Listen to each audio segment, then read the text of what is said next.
How did you guys come up with the idea of One Shot with Ed Sheeran, 1 hour, Ed Sheeran roaming around New York playing for fans? I think it was, I mean, the one shot thing is that obviously it's not like a unique thing. It has been done lots of times in movies or TV shows or whatever, but I had seen Boiling Point originally. I'm a massive like Stephen Graham fan, so I'd seen Boiling Point originally, and then Phil brought out Adolescence, which obviously everyone saw.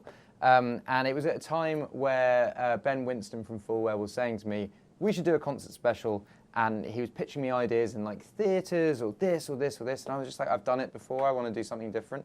And he actually suggested that we do it with One Shot, and then we decided on New York, and then as soon as we decided on New York, we realised how logistically difficult that would be. So then I got on a Zoom with Ed, and then I was kind of a little bit like, I'm not sure if I want to do this one-shot thing so soon after Adolescence. But then I realised it's not a drama, you know, it's a music special, and it's Ed Sheeran. So I was like, when I got on a call with him and realised his passion for it, I was like, immediately like, yeah, I'm in. The whole special, you're walking around with your guitar, you're going into pubs, you're on the street, and you're just kind of like performing for people. Are you the guy that goes to people's houses, to parties with the guitar? Are you playing at home for your kids? I would definitely play at home for my kids. I think when I was a teenager, my guitar came with me everywhere. I didn't live anywhere, so my guitar and my backpack came everywhere with me. Whereas now, I don't really go to that many parties, to be honest. I think if I did turn up with a guitar, people would be like, that's a bit weird. And what do the kids think when Dad breaks out into song? Are they excited about it? Yeah, they like certain songs, you know. If I sing the Moana soundtrack, it goes down well, you know. Yesterday I sung a new song and they were just kind of like, can you sing Moana? Yeah. That's so cute. Wait, do you do the rock song? Because it's so fast. I do, yeah. I don't know how you remember those lyrics. Well, if you have children that have to fall asleep to that soundtrack every single day, you know the words to that song. I sing it with my stepdaughter, but like I know every other. Like I'm mostly like. No, I know. Like, and I didn't sit down to learn that. As you mentioned, you do surprise a couple that's getting engaged, and you tell a hilarious story about when you proposed, which was a little bit rocky. Yeah. Because you went for the classic, let's go for a walk. Yeah. Well, I did the stupid thing of getting the date engraved on the ring, and then I had to do it that day, and it chucked it down with rain, and yeah, she didn't want to go for a walk, obviously. It still worked though. I did the same thing. It still worked, yeah, it still worked. She was like, why are we going for a walk? It's raining. No, we actually put on an episode of The Simpsons, and then I just, did it. You just went for it. I love that. That's really sweet. Well, of course, now you have the Loop Tour coming up. Very exciting. You're always doing something innovative. You really like to surprise your fans. Can you tell us how the Loop Tour might be special for fans? We've created a gadget in it that, much like I had the In the Round stage that moved, we've got something in it that is really... I did this tour and I was like, I want to simplify my tour. I'm going to just go back to me solo with a loop pedal. And then for some reason, it's now become way more complicated than the tour before with this gadget. But the gadget is like, you'll see it on the first night. It's, impressive. So, you know, of course, we know you don't have a phone. Your friend Taylor told a hilarious story about when she got engaged and she felt bad because she didn't contact you because you don't have a phone. In those moments, are you like, maybe I should get a phone? Nah, because I'm like... I've actually got rid of the iPad as well, so I'm like, I'm not on anything anymore. Okay. No, but my way of viewing it is like, me and Taylor are mates, and I will see her. And I saw her a week after that happened. Yeah.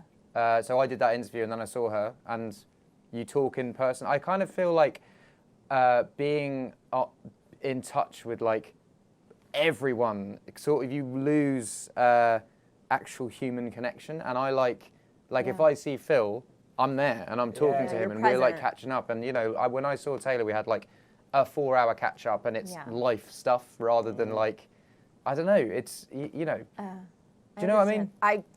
Please, I'm chronically connected and I hate it. I'm miserable. So yeah, I think. Do you know? I'm not self-conscious about my relationship with her. We've been friends for very, very many years. We're super close, and we see each other when we see each other. And when we see each other, we lock back into where we left off, and Yeah. I love it. Well, you are quite clever on TikTok and on social, so how are you posting that? I have a laptop that is does it signed on into his stuff, and then I laptop? have someone who works on my management who finds stuff, sends it to me in one email, and I comment on everything. So I don't have to be like chronically online, but I can have someone go, this is a funny video, check it out, comment on it, this is a funny video, check it. So yeah, I feel like devices are running people's lives, and I like opening a laptop, work, closing a laptop, going back to life. I've got children, I've got a wife, I've got a family. I want to be present. I don't want to be in the internet sphere 24/7.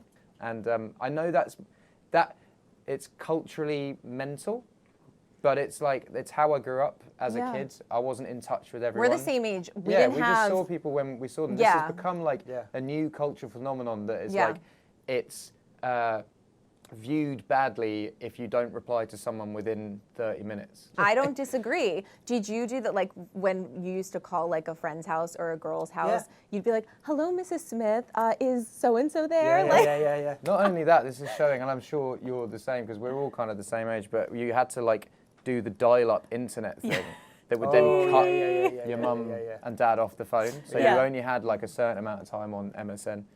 I love MSN. I do think that the world will revert back to that. I agree with you. I think there's going to be a pushback on. Well, there already is a pushback on AI. I could go on and on about this topic. It's taking multiple jobs of human beings. Yeah, it's not good. It's not good. It's not good. We got to work. There's more people on the planet, and you're taking. It's just like stop. Stop. Actors now, apparently. Actors. Yeah, stop. Guys, I'm going to lose my job in like a year because they're doing reporters. So like we're done. I think no, but this is my point. Sorry, I know. No, it's okay. It's okay. This is my point. I think there's going to be a human pushback on it, on just like why are we doing this? Why? Well, to go back to your point, connection, human emotion. These are all things that cannot be created. You can't fake human emotion in acting. You can't fake. This great like conversation we're having, I get so much joy from it. And I feel you feel that, you know, and hopefully, you know, we all walk away with something. Well, because eventually, if there's AI interviewers and AI actors, they're just going to be interviewing each other. Do you know what I mean? Yeah. Stop. It's interesting. Someone said to me a while ago, it's not, AI is not forward thinking. It's only going off what it's learned from the past. Yeah. But for now, it's going to get to the point of. Did you ever watch Wall-E, where they're all people in space that can barely move? That's us. No. 40 years time. That's all of us. Finally, I have to ask this question. For the holidays, what are traditions you guys are looking forward to? Something that you really just cherish with your kids that cannot be created by AI. Love Actually. Oh, nice. Love Actually. Elf. Yeah, I just watched that with my kids for the first time. You're kidding me. So great. No, other traditions.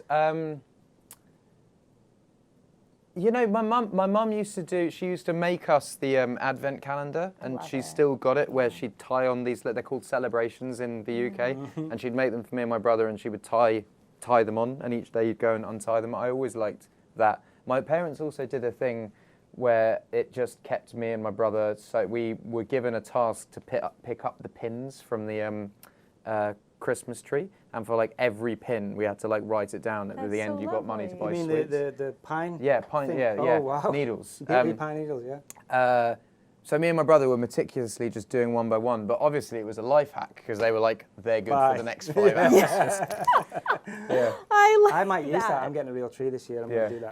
That's the way. That's what Phil's looking forward to. I like that. We bought, when our first child was born, we just bought a tiny Christmas tree in a like pot. Yeah. And that's the one we have every year, and it's just growing with it. It's really cool. That's cool. That's so sweet.